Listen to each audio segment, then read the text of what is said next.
This is the truth about sensitivity in Fortnite. Get that out of here. Now that's better. I'm just kidding. So I know all of you guys, probably at some point in your Fortnite career, have gone onto YouTube or Google or something and looked up best keyboard and mouse settings or best controller settings or best PF5 settings or something like that. But realistically, I don't think that matters. So all the pros, like Clicks and Mongrel in them, they have similar-ish sensitivities, but that's not why they're good. That's not why they have good aim.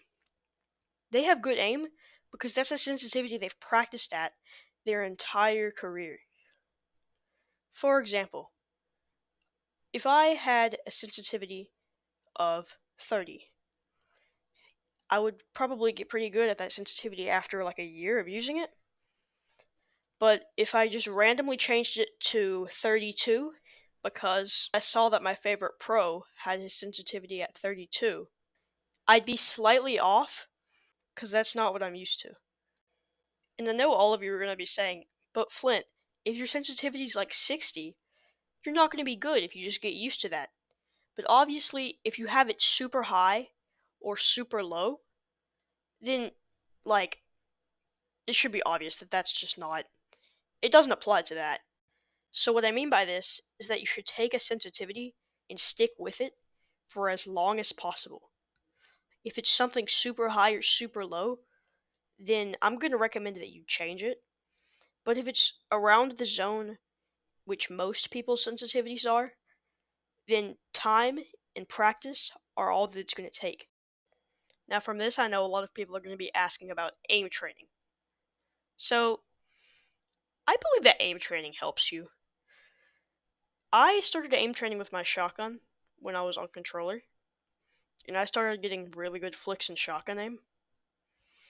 And if you train at the exact sensitivity, you can go online and you can search up sensitivity like transitioner or something, and then you can put in the game that you started from. So in this case, it'd be Fortnite, and then the game that you're going to, like Aim Labs, and it'll convert your sensitivity based on like what DPI you have. And obviously, Aim Labs isn't the only aim trainer. I personally think it's the best one, so you should go and use it. It's not sponsored by them, by the way, but definitely go check out Aim Labs if you want to improve your aim.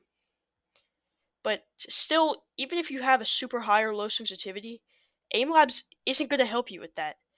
Like, just, I feel like you all probably understand me. Like, if you have a super low sensitivity, like 5, there are certain things you're not going to be able to do. Like, you can't turn around quickly enough to find enemies, which at that point, it doesn't become a skill problem, it becomes just the inability to do it. Like, if you put your mouse on the mouse pad and then move it to the left and then go all the way to the right and then pick it up and go back to the left and go all the way to the right like 4 times to get all the way around to your enemy, that's just not acceptable.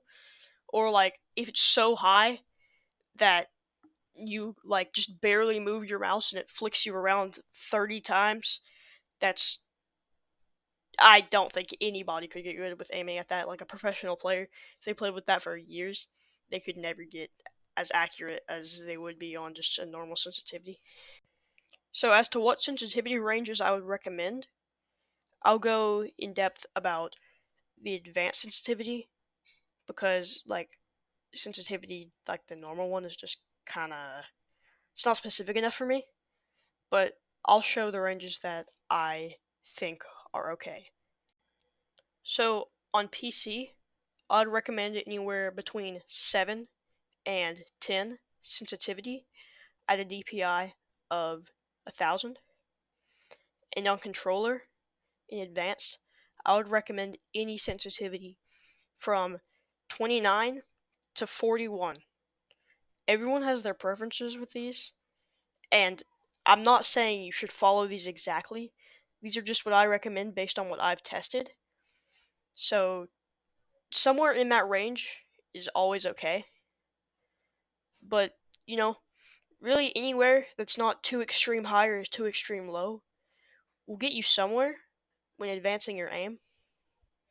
So I'd start out by trying one of those sensitivities if you haven't picked yours yet. Alright, guys, thanks for listening to me ramble off about random psychological sensitivity settings, whatever you want to call it. But thanks for watching the video. Don't forget to like and subscribe, and I'll see you in the next one.